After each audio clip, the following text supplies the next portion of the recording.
Hey, what up, y'all? This week on Fish Life Outdoors, we headed for a little after work trip on Lake Ray Hubbard. Y'all come on.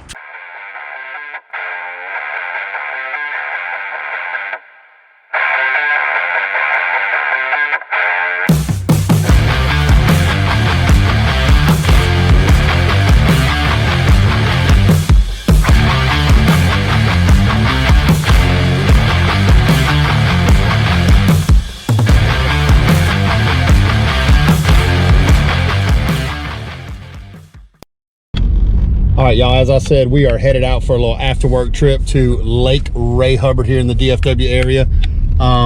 We just had a cold front in the last day or two, and I think that's going to affect the fish. I think that's going to move them shallow. At least that's what we're going to target. We're going to get out there and find some a little bit we're not going to go deeper than 8 or 9 foot.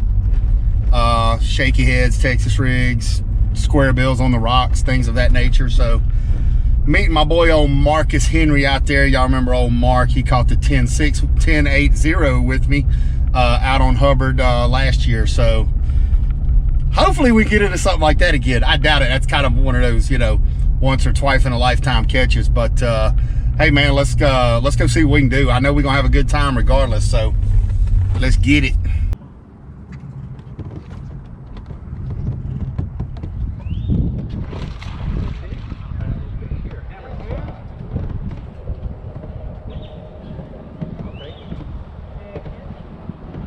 That's something gonna weigh in a tournament?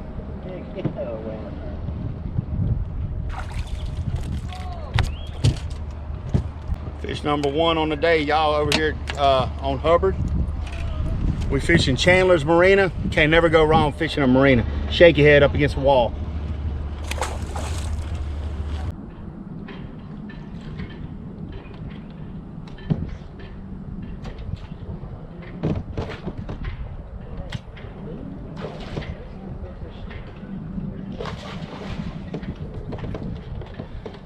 Running with me, old hand. Not too bad.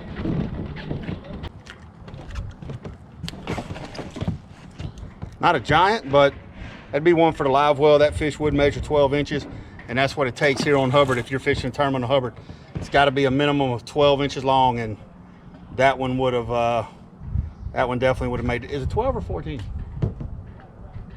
Oh, sorry, 14 inches. That one may or may not have made the cut, so might have told you guys wrong. 14-inch minimum on Hubbard.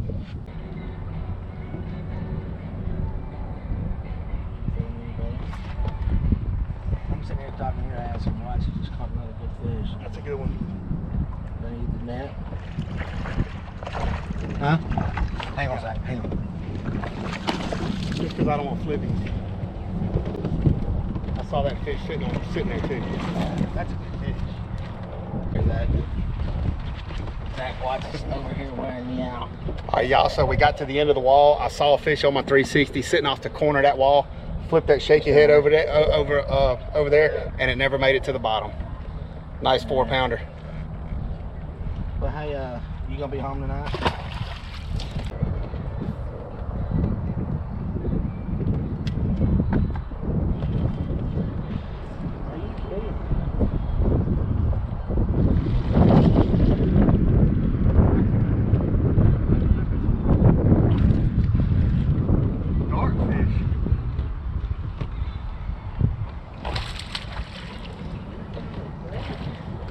Dark fish. He must come from the south side of the lake. Respectable little tournament bag here on Ray Hubbard. Usually, every time I come off this lake, I say, F Ray Hubbard. Not today, son. I'm a happy camper now. My boy Mark, he's struggling a little bit, but we're gonna let him catch the next one. Y'all check it out.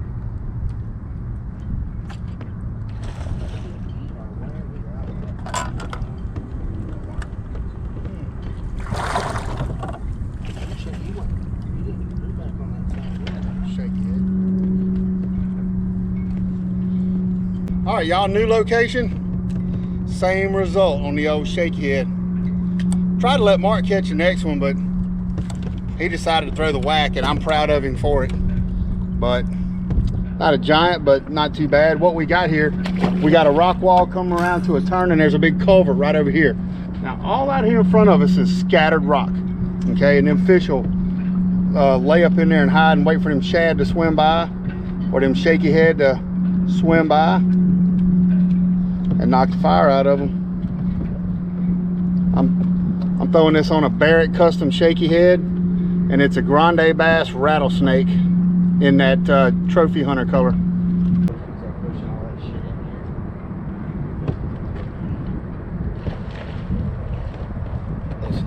Little guy. But still. Little guy. That shit out. Little guy, but we'll take him, our hand.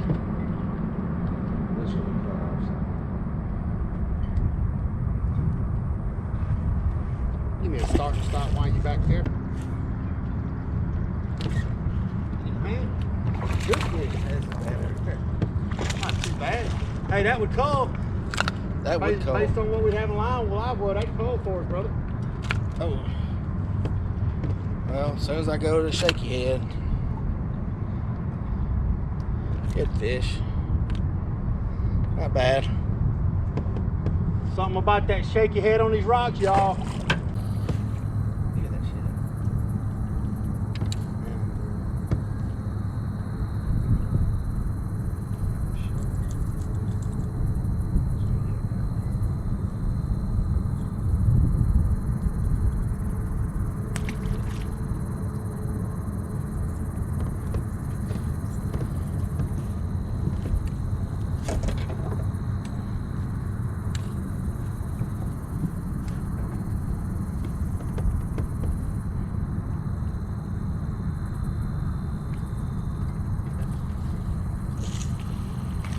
Good one? No, sir. That's good. But I'll take it. I mean, it was bigger than yours. Thanks there, buddy. I'm gonna take you back there, little hand. Not much bigger than the crankbait there, y'all. But I'm throwing that chartreuse and blue. Mark, what color are you throwing? More of a shad color, kind of a whitish. Yellow. So he's throwing a chartreuse black back. So the water's dirty in here. We noticed that when the sun was up, so that's why we went with the little bit brighter colors. So me and Chad sitting there talking. Oh shit, I thought I had one too. I just had one here. Is that a good one? No. Yeah. All right, y'all, as you can see, it's getting dark. I don't even know if you could see that. Another little old bass to finish out the day, but we're gonna close out the video on that one. Let me tell you what we did. Let me give you a little rundown, okay? So we started, you know, we talked about it coming in, and we said, look, let's hit marinas. Let's hit rock walls or some kind of built formation in marinas, and that's what we did. We went to that first marina, and there was a long concrete wall, a breakwater, if you will, and that, you know, keeps the rough water off the boats in the marina. We fished that all the way down and around, and probably picked up 4 or 5 and some decent fish too. 1 4-pounder. We was flipping up against that wall. I was throwing a shaky head. Mark was throwing a little Texas rig, little creature bait, and you saw how that worked out. They wanted the shaky head.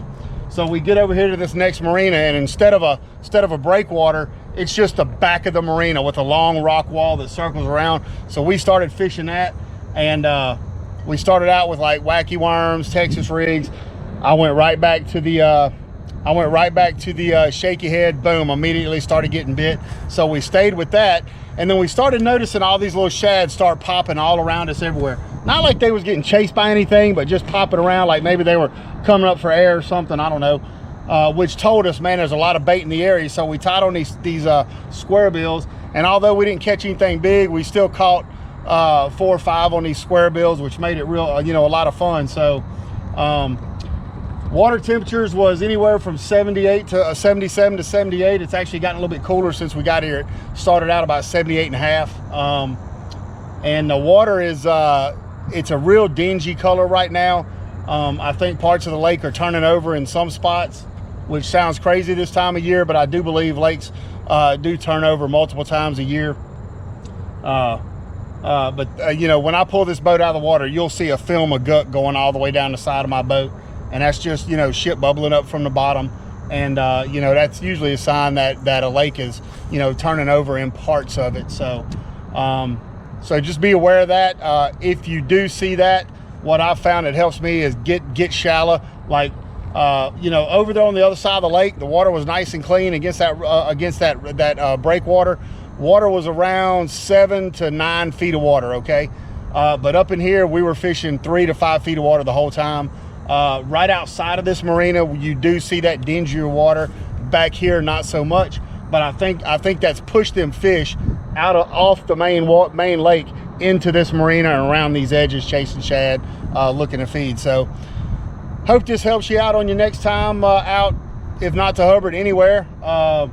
Marcus, appreciate you coming out with me, old bud. Appreciate having me, bud. Been a while since we seen old 10.80 man in the boat, but he's back, and he's had some stuff going on. Got his boy starting his sophomore year of college, doing a little fall ball, so he's been busy with that. Daughter just got married. This is the guy right here, my boy right here. This is the guy who had a daughter that had the sense to book a wedding in East Texas in July at an outdoor venue. So that was a fun day, let me say that. It actually was. It turned out beautiful. We had a lot of fans going and a lot of shade, so it wasn't as bad as it sounds, but still pretty bad. Still bad. Hey man, appreciate you guys watching this episode of Fish Life Outdoors. Never forget, when you bite that life, baby, just get out and live it.